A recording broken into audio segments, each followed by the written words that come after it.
월동 로데오 거리에서 바지를 내리고 음란 행위를 한 혐의를 받고 있습니다. 오늘 밤과 내일은 전국이 흐린 가운데 남부지방과 제주도, 충청도에 장맛비가 내리겠습니다. 내일까지 예상 강우량은 남해안과 지리산 부근에 최고 250mm 이상, 그 밖에 남부지방은 50에서 150, 충청지방은 10에서 40mm입니다. 내일 아침 기온은 서울이 23도 등 전국이 20도에서 24도로 오늘과 비슷하겠습니다. 서울의 지금 기온은 30.4도입니다. KBS 1라디오 6시 뉴스를 마칩니다. 6시 5분입니다. KBS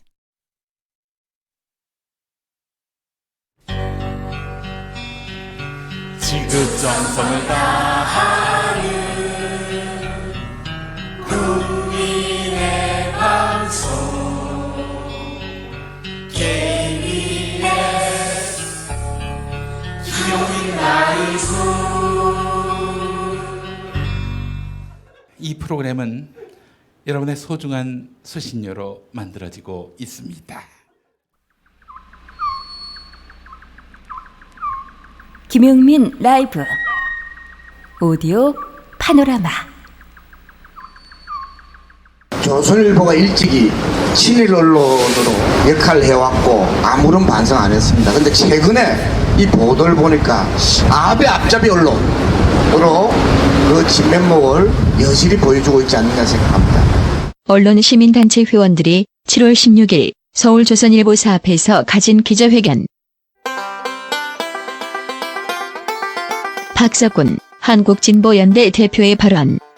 조선일보 등 보수 언론과 일본 자유한국당이 삼각공조를 벌이고 있다고 주장. 말하자면 조선일보가 문재인 정부를 비판하는 보도를 하면 일본이 받았어, 아베가 받았어 보도하고, 그리고 또 자한당이 이걸 빌미로 해서 문재인 정권 공격하는.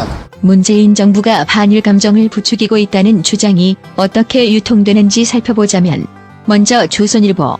지난 4일자 조선일보 기사입니다. 일본의 한국 투자 1년 새 마이너스 40%. 요즘 한국 기업과 접촉도 꺼려라는 제목입니다. 그런데 조선일보 일본어판에는 한국은 무슨 낯짝으로 일본의 투자를 기대하는가라는 제목으로 보도됐습니다. 기사 말미에 한국이 무슨 염치로 일본의 투자를 바라느냐는 익명 관계자의 발언이 있는데 이를 제목으로 뽑은 겁니다. 그 다음 일본. 일본이 반색하면서 인용하는 조선과 중앙일보의 일본어판 기사는 거의 그대로 일본 네티즌에 노출되고 이게 반한 감정과 혐한 감정으로 이어지고 있습니다.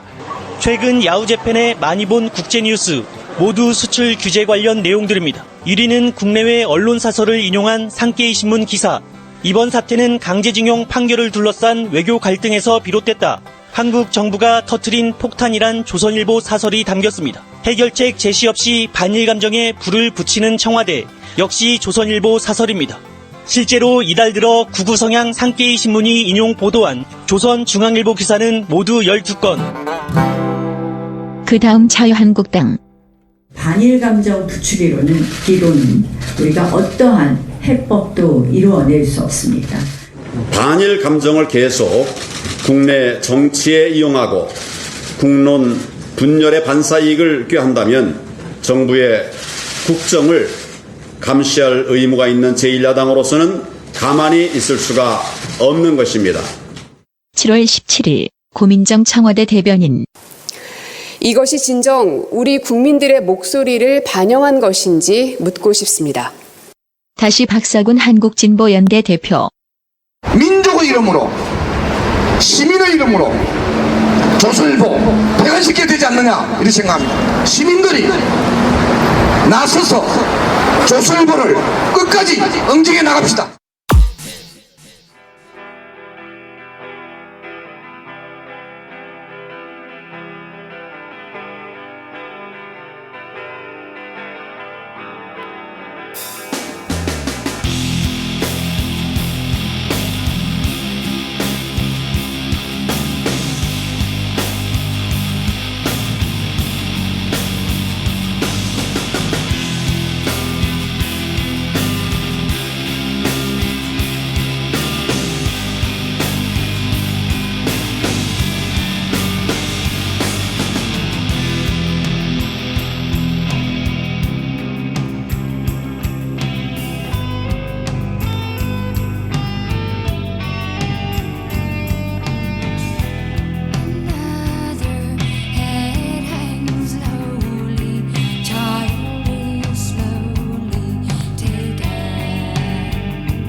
네, 오디오 파노라마 뒤에 붙은 노래가 크랜베리스의 좀비란 노래인데 노래가 듣다 보니까 아베가 들리는 것 같아서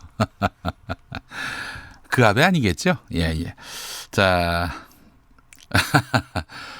류여해 교수도 그 이름도 들린다는 분도 있고요. 예. 6시 5분부터 합류하신 분들 계시죠? 들으면 들을수록 똑똑해지는 라디오. 여기는 KBS 1라디오 김용민 라이브입니다. 평일 오후 월요일부터 토요일까지 오후 5시 5분에 시작해서 7시까지 여러분과 함께하고 있습니다. 팟캐스트에 매일 방송 파일 올라가고 있어요. 놓친 방송, 다시 듣고 싶은 방송 팟캐스트에서 다시 즐겨주시기 바라겠습니다. 자, 그래요. 일부 지역은 5시 5분부터 6시까지 지역 프로그램이 나가고 있고요. 김용민 라이브 2부부터 들으시는 분들 계신데요. 자, 1부도 팟캐스트에 올라가 있습니다. 많이 다운로드 해주시고 많이 또 경청해 주시면 감사하겠습니다. 자, 김용민 라이브 생방송 현장을 영상으로도 볼 수 있습니다. 유튜브 KBS 1라디오 계정 여러분 많이 찾아가 주시기 바라겠습니다. 라디오 정보센터 다녀오겠습니다. 정한나 씨가 준비했어요. 문재인 대통령과 여야 5당 대표들이 오늘 오후 청와대에서 만나 일본의 경제보복 등 주요 현안에 대한 논의를 시작했습니다. 문 대통령은 일본 수출 제한 조치에 대한 대응책과 한일 갈등을 조기에 해소할 수 있는 방안을 논의하자고 제안했고 지금 경제가 엄중하다면서 가장 시급한 것은 역시 추경을 최대한 빠르게 원만하게 처리하는 것이라고 생각한다며 추경안 처리를 당부했습니다. 자유한국당 황교안 대표는 결국 가장 중요하고 핵심적인 것은 양국 정상 간에 해결하셔야 한다며 조속히 한일 정상회담을 추진해서 양국 정상이 마주 앉으셔야 한다고 제안했습니다. 청와대는 오늘 정의용 국가안보실장 주재로 국가안전보장회의 NSC 상임위원회를 열고 일본 정부에 대해 부당한 수출 규제 조치를 즉각 중단할 것과 외교적 해결을 위한 우리의 노력에 적극 호응할 것을 촉구했습니다.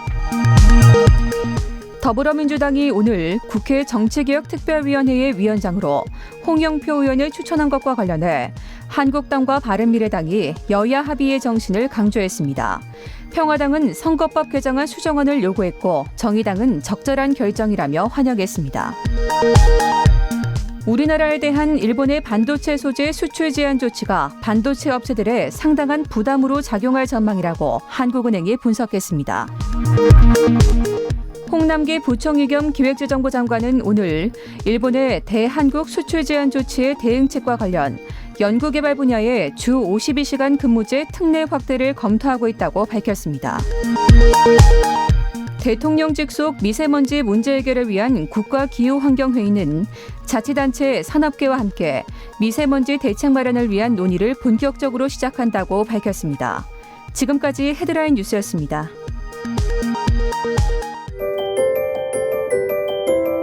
김용민 라이브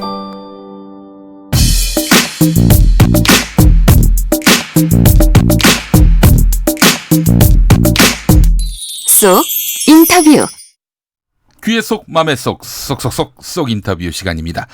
영화 너에게 나를 보낸다에서 배우로 세상 밖으로에서는 감독으로 그리고 그대 안에 블루를 각색할 때는 작가로 이창동 감독의 초록 물고기는 제작자로 네, 영화계의 멀티플레이어 여균동 감독 오늘 특별히 모셨습니다. 여균동 감독님 어서 오십시오. 네, 안녕하세요. 예. 아유 그래요. 정말 제가 다 본 작품들입니다. 그렇게 소개하니까 진짜 이상한 사람이에요. 예? 이상한 사람이에요. 한국 영화의 한 획을 그으신 90년대와 2000년대를 또 빛내신. 예, 사라지고 있는. 아이고 뭐 그런 말씀을 하세요. 예. 듣는 분들이 그럼 사라지는 분을 모셨다고 할 거 아니겠습니까? 아니 사라지는 사람도 사라지는 사람 나름대로의 이야기가 있을 테니까. 아니 아주 강력한 존재감을 여전히 발산하시는 우리 여균동 감독님이십니다. 예. 사실 여균동 감독님은 저한테는 아주 특별한 분입니다. 저를 배우로 데뷔를 시켜주신 분입니다. 뭐 몇 컷도 안 나왔습니다만은 그래도 아니요, 굉장히 중요한 역할이에요. 네, 사기꾼으로 저를 이렇게 불러주셨고 아니죠. 사기꾼이었습니다 그때. 보통 종교를 생각하는 사람들의 마음을 대변하는 자니까. 알겠습니다. 그 영화가 바로 예수보다 낯선이란 영화인데 예수하고 밥 먹는 영화. 여기서 제가 카메오로 출연했고 얼마 전에 이제 한번 출연하셨어요. 이정모 서울과학관장도 네네. 나오셨고요. 나오셨어요? 예. 그래서 하여간 참 그때 영화를 냈던 기억이 나고요. 그게 바로 재작년 2월이었나요? 예. 올해 상영을 했죠. 네. 굉장히 제작 기간이 좀 길어진 면도 있고, 예. 그때 제 연기 점수 몇 점 주셨던가요? 아니요, 근데 그건 김용민 씨만 할 수 있는 연기여가지고 점수를 줄 수는 없고. 예. 고맙다는 말을 이 자리를 빌어가지고 전하고 싶어요. 아이고, 저는 죄송하다는 말씀을 드리겠습니다. 아, 이 영화 나올 때 별 도움을 드리지 못했습니다. 예. 아유, 정말 참 너무 송구스러운 말씀입니다만은. 그러나 정말 역윤동의 영화 색깔이 확 담겨 있는 그런 작품이었습니다. 예, 제가 그때 대사를 외웁니다. 최고로 높으신 하나님의 아들인데 그런 분을 이렇게 싸구려로 써서야 되겠습니까? 이런 얘기 했던 대사. 그런 대사가 있었어요. 네, 그렇습니다. 그래요. 하여튼 그 뒤로 또 제가 한 작품 또 카메오 출연을 해가지고. 그 영화는 어떻게 됐어요? 시원하게 망했습니다. 그걸 진지하게 알았어야 듣는 건데. 그렇습니다. 이 영화계의 마이너스의 선이라고. 영화계의 파괴왕이구나. 영화계의 주호민이라는 그런 별명도 있습니다. 자, 감독님이 그때 그 영화 예수보다 낯선 그 영화를 통해서 말씀하시고 싶었던 게 뭐였어요? 제가 그냥 한동안 이렇게 영화를 안 만들다가 네. 광화문에 몇 번 나갔었어요. 네네. 여기서 말하는 광화문이라는 건 사람들이 다 아실 것 같은데. 촛불 집회. 예. 예. 그때 이제 영화를 전 떠나려고 그랬었어요. 별로 만들고 싶은 것도 없고. 그런데 가만히 쳐다보니까는 사람들이 촛불을 들고 있는 게 행복해 보여요. 근데 나한테는 행복한 게 뭐지라고 하는 질문이 갑자기 뒤통수를 때리더라고요. 그래서 영화를 만드는 거 아닐까 싶었는데 그때 제가 이제 가지고 있던 시나리오가 이 예수보다 낯선이었어요. 네. 근데 바로 그 옆자리에 촬영 감독도 있었고 조명 감독도 있었어요. 그래요? 약간 놀고 있는. 예. 그래서 내 통장을 보여주면서 내 통장에 500만 원 있는데 우리 영화 찍을래? 그랬더니 찍재요. 그래야 시작한 거예요. 그럼 말하자면 이제 내 안에 갖고 있는 신에 관한 질문? 네. 꼭 예수라는 어떤 특정보다는 그걸 대변되는 왜 인간은 신을 생각하는 걸까 하는 거에 대한 내 나름대로의 상식적인 그냥 합리적인 답변이에요. 대단한 건 아니고. 그래요. 그 영화계의 주호민이라고 저를 소개했는데 제가 우리 감독님은 영화계의 백인천. 백인천 감독. 뭐예요? MBC 청룡 감독이면서 선수로 뛰었던 그 영화에서 또 출연도 하셨어요. 맞아. 네. 그랬던 그 영화였습니다. 예. 제가 출연하게 된 건 이유가 간단해요. 돈 원래 때문에. 다른 분이 하기로 했는데 뭐 연극 연출한다고 안 나타났어요. 네. 근데 대사를 다 외우고 있는 사람 나밖에 없잖아요. 내가 썼으니까. 예. 그래서 하게 된 거예요. 예. 하여튼 그 영화 이야기 굉장히 깁니다만은 굉장히 흥행했다면 그 얘기 갖고 한 20분 할 수 있을 텐데. 근데요. 어디선가 찾아가지고 네이버든 뭐 어디든 간에 보시는 게 좋을 것 같아요. 굉장히 재밌어요, 사실은. 네. 제가 만든 영화 중에 가장 재밌는 영화 아닐까 생각하는데. 그래요? 네, 전 재밌었어요. 굉장히 웃기고 조금 뭐 좀 이렇게 돈을 안 들여가지고 좀 그런 장면도 있긴 하지만은 뭐 남자 뒷모습 나체도 나오고 괜찮아요. 별 말씀. 아니 세상 밖으로보다도 더 재밌었습니까? 전 개인적으로는 더 재밌었어요. 알겠습니다. 어떤 영화인지 궁금해하시는 분들이 많이 계실 텐데, 근데 한동안 노셨다고 말씀하셨는데 놀아진 거 아닙니까? 놀아진 것도 있고, 내 안에서 어떤 욕망 같은 게 사라졌던 것 같아요. 아이고, 꼭 영화를 해야 되나? 네. 자기가 좋아하는 이야기를 하고 싶잖아요. 근데 그런 게 이제 끈을 놓친 것 같아요. 중간에. 당연히 그 즈음에 이제 약간 밀려나면서 뭔가 좀 흥행이 안 되고 할 즈음이겠지만 심리적으로는 개인적으로는 뭔가 이렇게 욕망이 없어진 것 같아요. MB 정부 시절에 블랙리스트에 이름을 올리셔가지고 뭐 하고 싶어도 하기 쉽지 않았던 당연하죠. 예. 아마 내가 지랄 발광을 하고 했어도 죄송합니다. 방송이지. 했어도 아마 어려웠을 것 같긴 해요. 근데 블랙리스트에 오르면 뭐 어떤 일을 못하게 되는 겁니까? 알게 모르게 참 그게 우리 사회의 통제와 그 억압이라는 게 당한 사람만이 알 텐데 보통 사람들은 잘 몰라요. 뭐 그냥 자기가 노력 좀 하면 되지 뭐 좀 피해가면 되지 하는데 그게 은근히 굉장히 억압적이에요. 진짜 그야말로 얻어 터졌는데 상처 하나 없는 그런 모습 같아요. 그러니까 잘못하면은 개인 파괴가 될 수도 있고. 어이구, 그렇죠. 그냥 지나가는 말로 한마디만 하면 돼요. 예. 그 사람 건 좀 그렇지 않아? 위에서 네. 뭐 특별히 하는 말도 없어요. 뭐 좀 생각 좀 해보지. 끝이에요, 그게. 그러면 이제 뭐 심사에서 아예 제외된다거나 아예 그런 게 있겠죠. 네.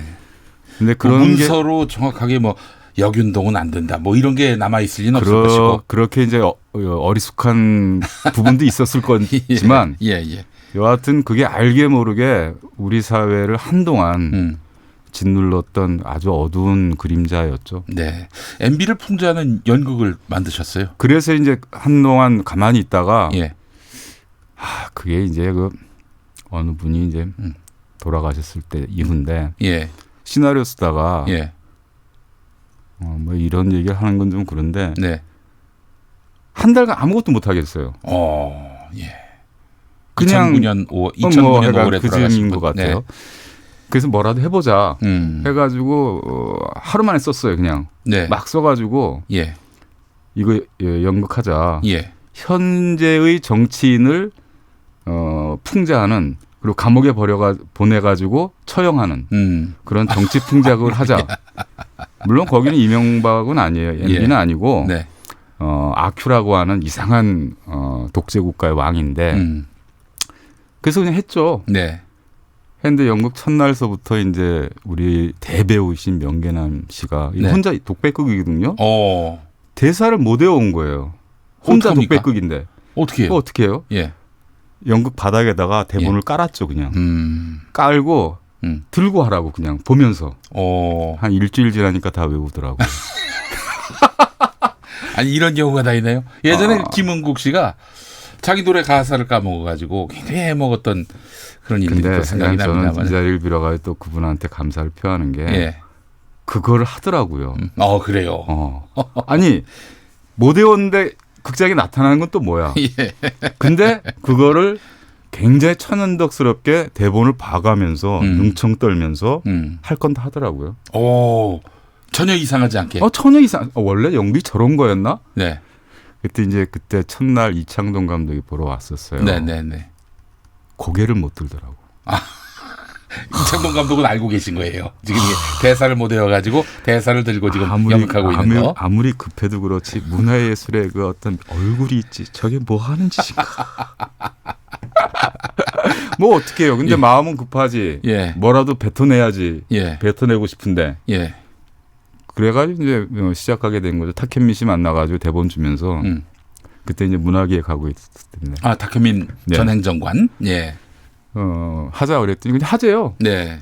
그 친구는 나를 믿었겠죠. 다 연습해 왔나 보다. 얼굴이 누렇게 떠가지고 말을 못하더라고요. 알겠습니다. 저 여균동 감독님 말씀 들어보니까 굉장히 인맥이 넓으시네요. 넓은 게 아니라 오지랖 없이 뛰어다니는 건데 후회하는 삶의 덩어리들이었죠. 그래요? 인맥이 짐입니까? 나의 후회의 덩어리들. 근데 우리 여균동 감독님이 그동안 데뷔시킨 배우들 많이 있었잖아요.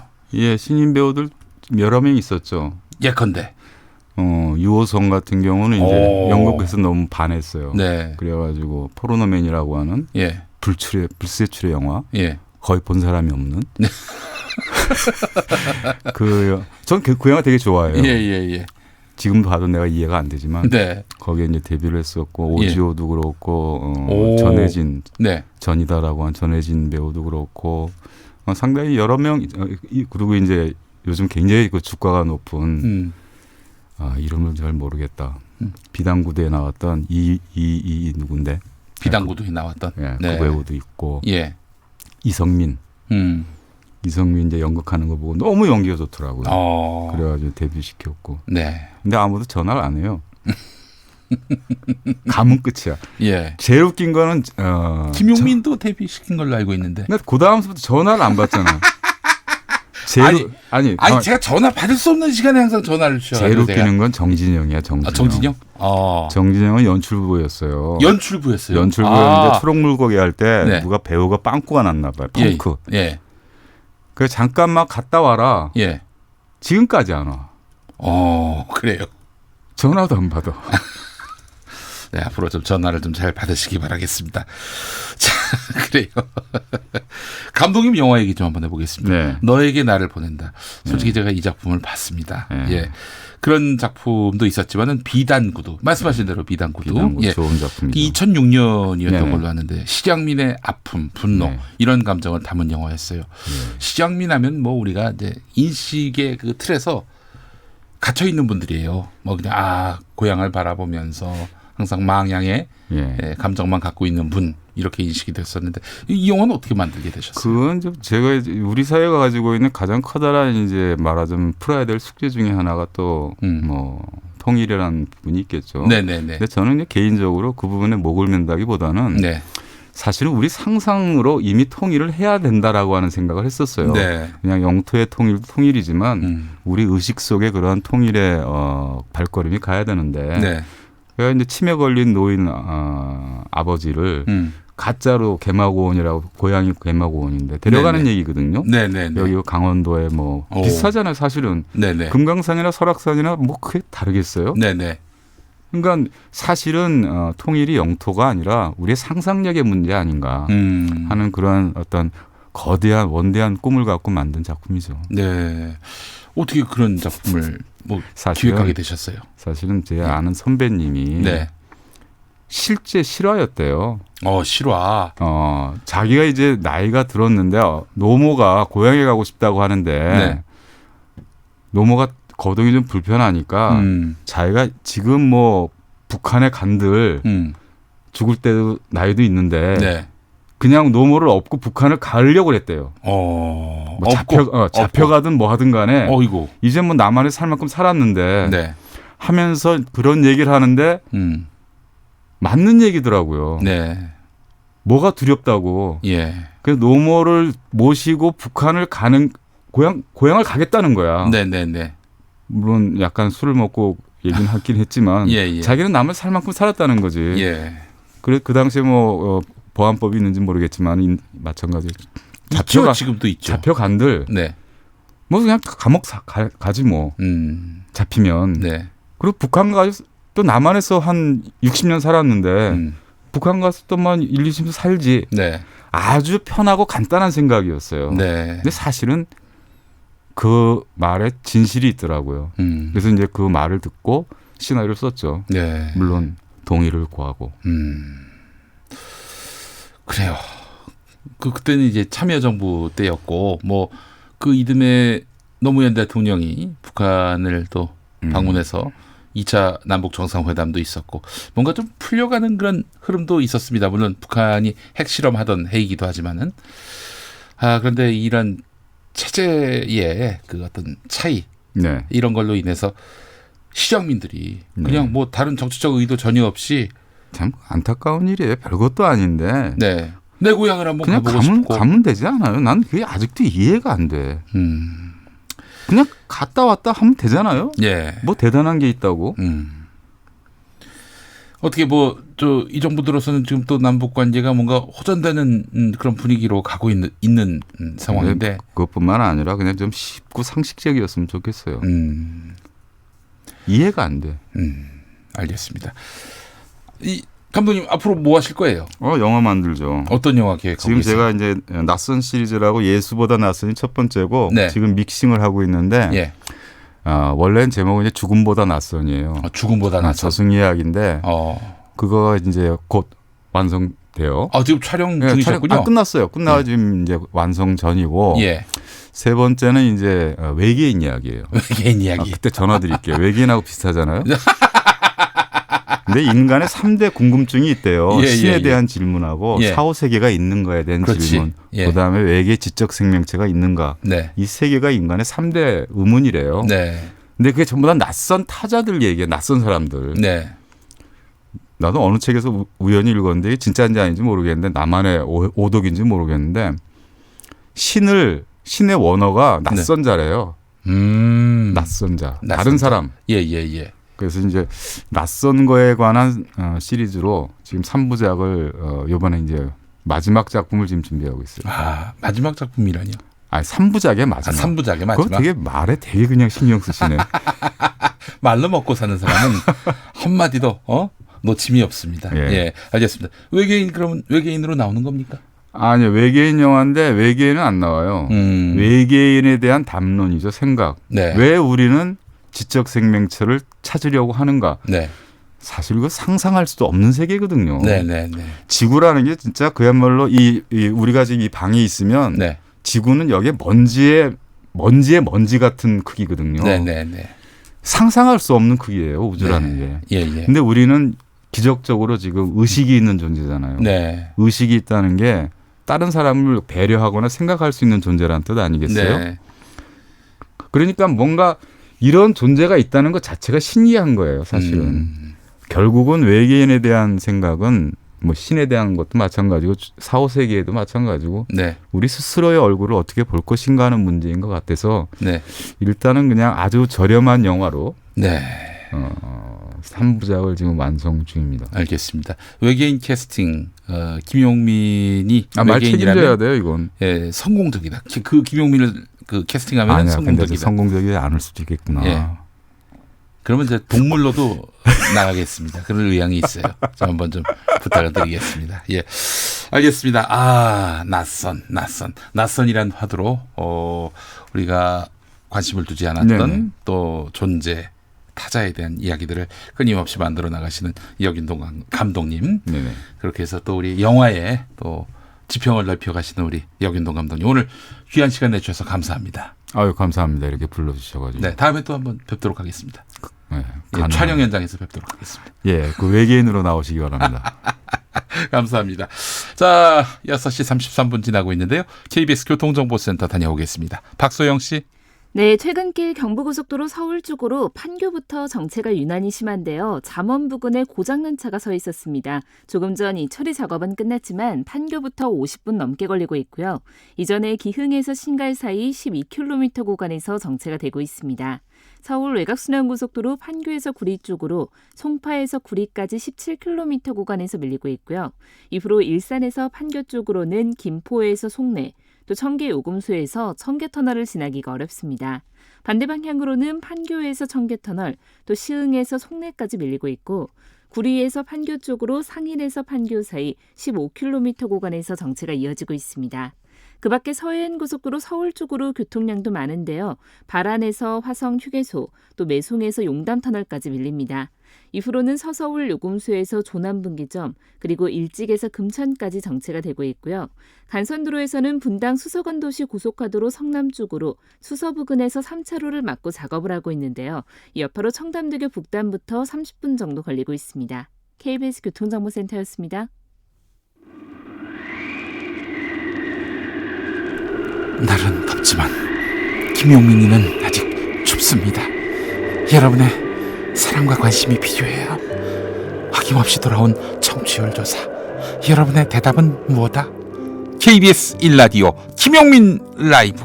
KBS 1라디오 김용민 라이브.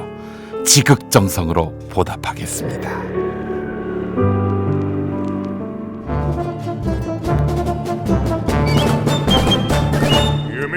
여기도 뉴스 저기도 뉴스 빡빡한 시사 뉴스 속에서 가슴이 답답하십니까? 자, 어서 오시죠.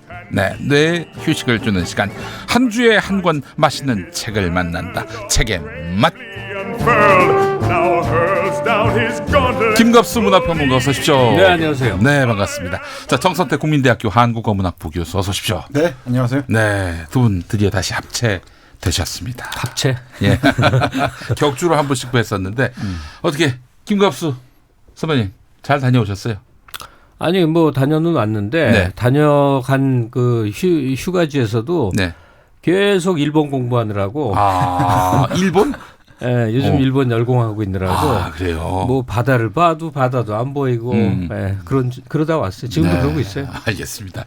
자, 정선태 교수님 지난주 안 나오셨잖아요. 네, 못 나왔습니다. 네, 뭐 무슨 일이 있으셨는데 네. 그건 이제 공적인 업무라서 뭐 저희가 따로 묻지는 않겠습니다. 역시 오늘 김갑수 선생님 뵈니까 있을 때 잘하겠구나 생각을 합니다. 네, 그렇습니다. 얼마 살 날이 많이 안 남았어요. 그러니까 저를 포함해서. 제가 뭐 많이 살 것 같지는 않은데 그런 얘기를 막상 들으니까 갑자기 예. 가장 아끼는 명언입니다. 명언. 네. 있을 때 잘해. 예. 우리 형님들 다 합치면 저희가 150살은 넘어가요 지금. 예. 그렇기 때문에 우리 인생 앞에서 좀 겸손할 필요가 있습니다. 자, 오늘 저 정선태 교수님이 아주 멋진 새 책을 들고 오셨어요. 근데 번역 정선태 이렇게 나왔습니다. 제가 꽤 번역을 합니다. 네. 특히 일본 문학 서적 굉장히 많이 번역하셨어요. 네, 일본 문학 쪽에 팔리지 않아서 그렇지. 네. 그래요. 자, 오늘 가져오신 이 책 제목이 뭡니까? 네, 원제는 일본 전후사론입니다. 네. 일본의 전후 전쟁 이후에 2차 세계대전 이후 역사가 어떻게 전개됐는가를 논하는 대담집인데 한국어 번역본을 내면서 사쿠라 진다로 바꿨습니다. 진다? 네. 진다가 그 꽃이 진다 할 때. 네, 사쿠라 진다. Falling down. 네. 그렇죠. 사쿠라라는 꽃이 진다. 네.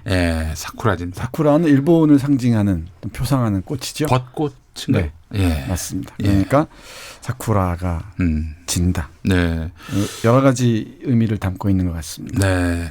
자, 이 책이 그 일본의 두 지성이 대화를 나누는 책이다라고 말씀하셨는데 어떤 지성들입니까? 우치다 다스로라는 분은 한국에 워낙 많이 알려져 있습니다. 제가 아는 책만 해도 한 15권쯤 번역되어 있을 거예요. 이 서양 프랑스 현대 사상을 전공한 일본의 대표적인 비판적 지성인입니다. 아베 정권을 가장 강력하게 비판하는 그래요? 지식인 중에 한 사람이죠. 갑자기 귀가 번뜩 섭니다. 상당히 나이가 드신 분이고요.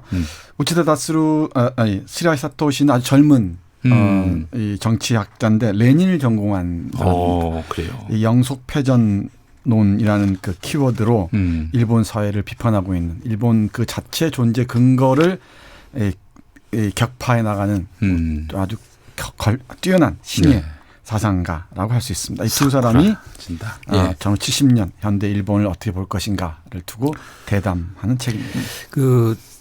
나라마다 이제 출판 풍토가 있잖아요. 근데 일본에서 가장 많이 팔리는 책이 제목에 혹은 내용에 일본이 들어간 내용이랍니다. 그래요? 그만큼 일본 사람들은 자국에 대한 다각도의 관심, 성찰, 분석 이걸 좋아한단 말이에요. 근데 최근 몇십 년 동안 어떤 일이 있었냐면 비유를 들게요.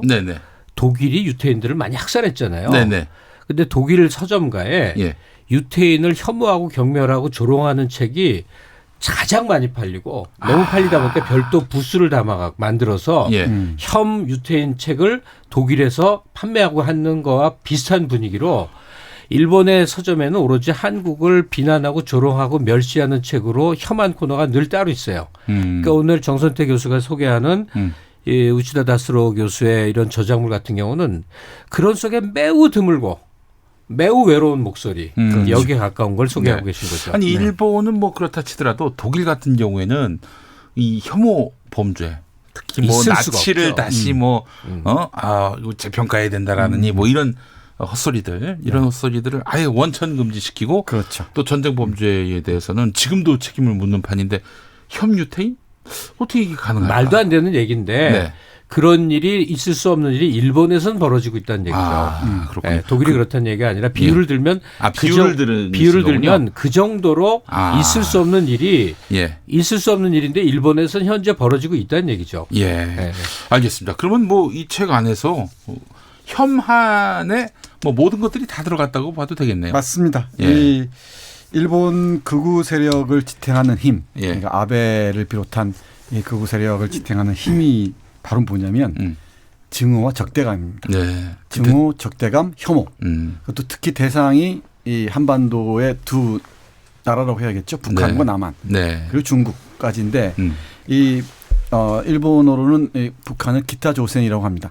그러니까 이 북한에 대한 혐오와 이 공포가 바로 이 자민당을 떠받치는 힘이고 동력이고요. 그리고 북한에 대해서 이제 얘기가 잘 안 된다 싶으면은 남한을 물고 늘어지는 거죠.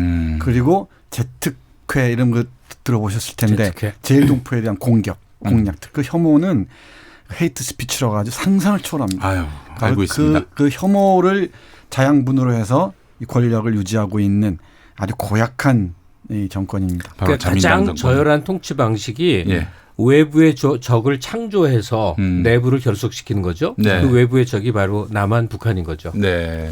네, 이 책에서도 여러 차례 강조하는데 이런 아시아에 대한 근거 없는 우월감 또는 뭐 적대감, 혐오의 그 반면이 뭐냐면 미국에 대한 끝없는 굴욕입니다. 그래서 이 책의 키워드 중에 키워드가 뭐냐면 대미 종속을 통한 대미 자립이라는 그 말도 안 되는 소리입니다. 이거 뭐 순 아닙니까? 네, 철저하게 미국에 종속됨으로써 일본을 존립할 수 있다는 거죠. 이게 일본 여기 이른바 미국 속국론이라는 것인데 네. 일본은 미국의 속국일 수밖에 없고 그 속국이라는 사실 자체를 은폐하기 위해서 아시아에서 우월감을 찾아간다는 것이죠. 일본이 미국한테 이제 굴욕적인 그런 자세를 취하면서도 속으로는 우리도 누군가를 짓밟고 있다. 누군가에게 우월하다. 이런 것들을 보여주기 위해서 혐한을 한다 이런 그렇죠. 얘기입니까? 그리고 그것도 있고요. 또 네. 일본 근대의 전통이기도 한데 이 책하고는 관계없지만 유명한 말이 있습니다. 일본은 모든 것을 받아들인다. 따라서 아무것도 받아들이지 않는다. 이런 표현이 있는데 이게 뭐냐면 네. 마치 종속되듯이 받아들이듯이 자기 속을 위해서 적당히 그러니까 이 개조하고 변형시켜서 일본화시키는데 우리가 이렇게 능하다라는 자부심인데 네. 대미 종속을 통해서 대미 독자 노선을 걸을 수 있다는 것 신념도 막 그런 게 녹아 있는 거겠죠. 네.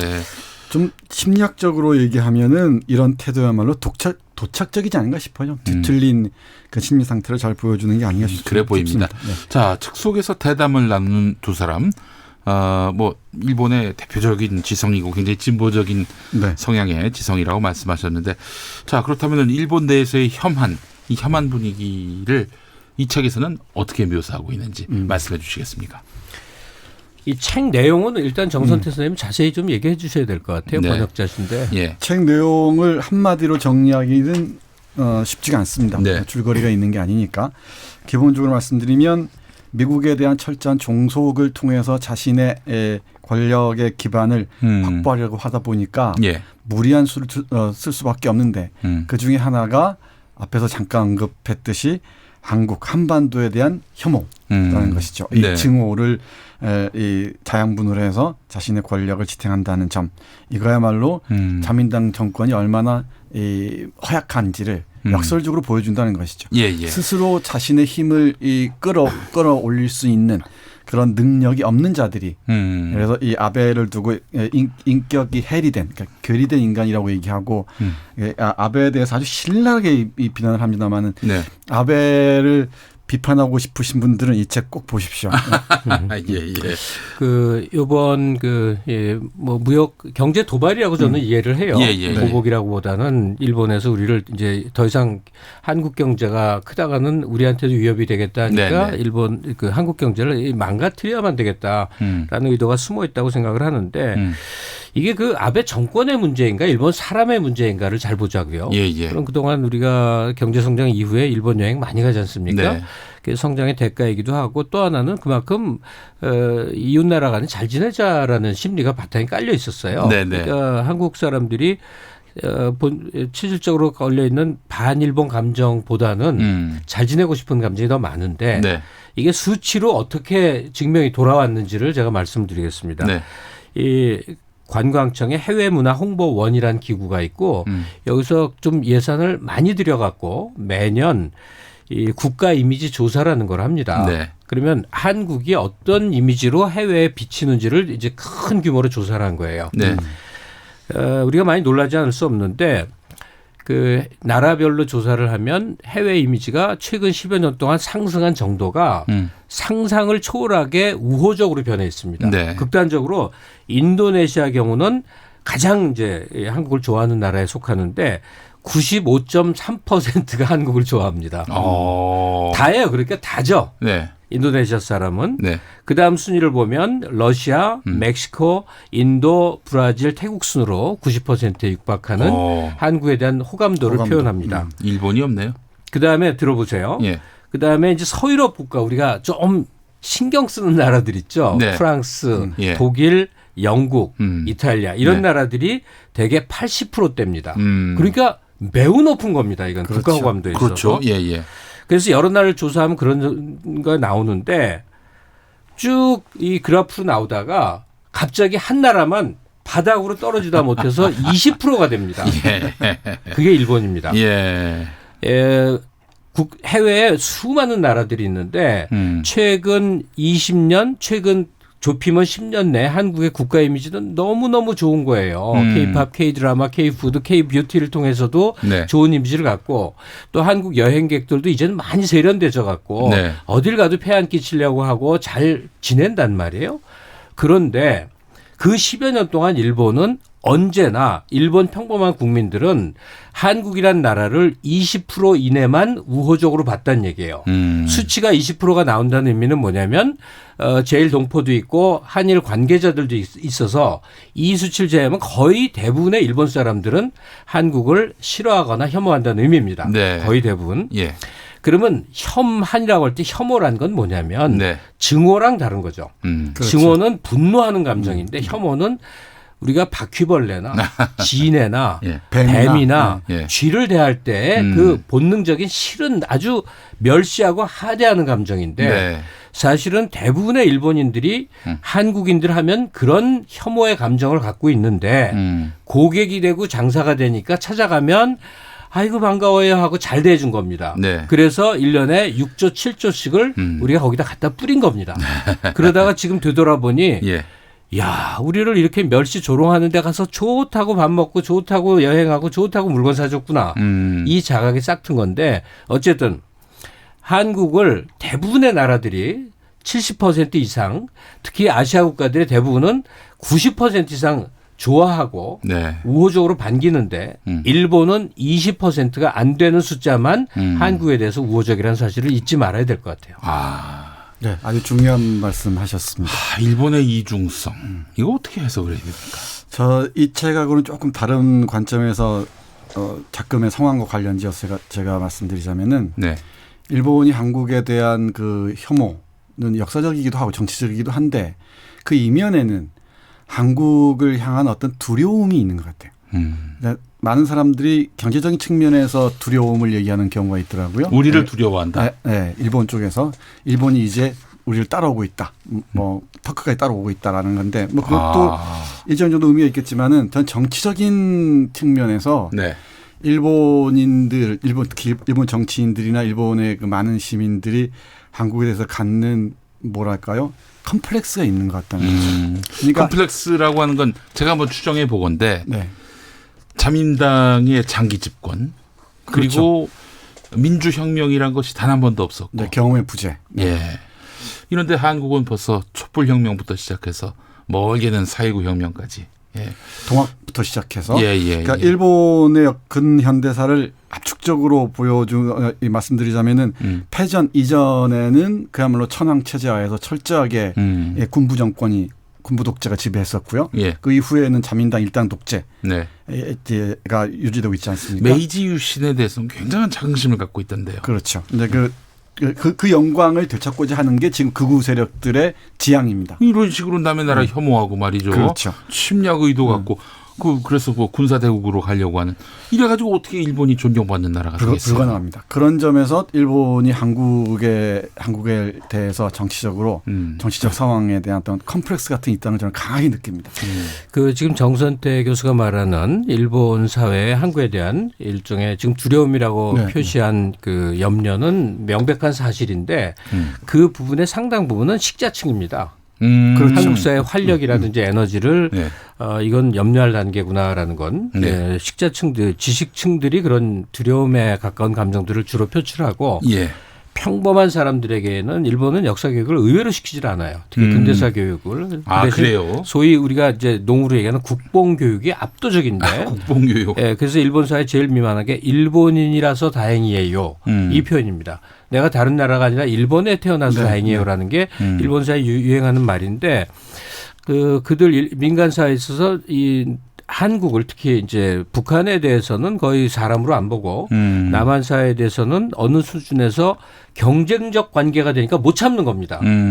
굉장히 하시하다가 지표를 보니 가령 소니가 삼성을 그러니까 삼성이 소니를 넘어서니까 네. 더 이상 참을 수 없는 단계까지 이뤘는데 어떻게 견뎌오다가 이제는 완전히 싹을 잘라버리겠다. 한국이란 나라의 경제적 지위를 예. 밟아야겠다라는 일본사의 암묵적인 합의에 도달해서 이런 행동이 벌어진다고 봐요. 알겠습니다. 네, 맞습니다. 여담으로 지금 일본인들에게 일본어로서 이 한국을 비판하는 한국 정부를 비판하는 한국 언론들 이른바 보수 언론들 그들의 심리와 또 그들을 소비하는 일본의 극우의 심리 너무 궁금합니다. 네. 한글로 아베 찬양하는 글들 막 씁니다. 저는 정말 놀랐는데요. 예.